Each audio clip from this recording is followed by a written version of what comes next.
Good day everyone. So meron na naman tayong RTS. Yan.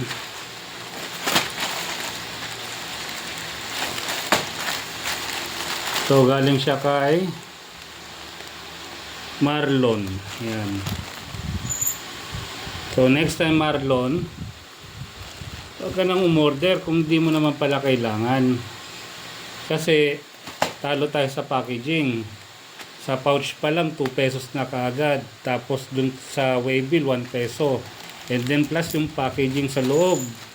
So magbabayad pa tayo ng RTSP sa Shopee. So ano na lang kikitain natin. Yan. So buksan natin kung tama ba yung ibinalik, kung hindi nagalaw.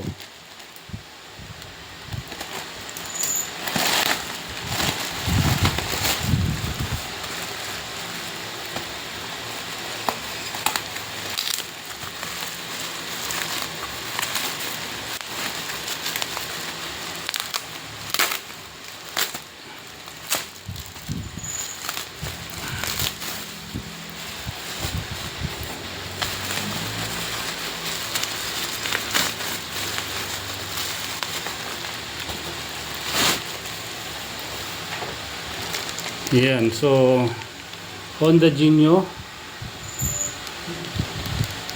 110 or pang beef version 3.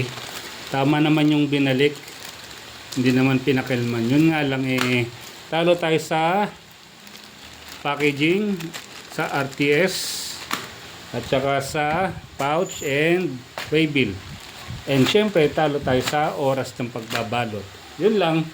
So, dun sa mga umu-order, siguraduhin yung tama yung inyong in-order at siguraduhin yung kukunin nyo yung item. Okay. Thank you. Bye-bye.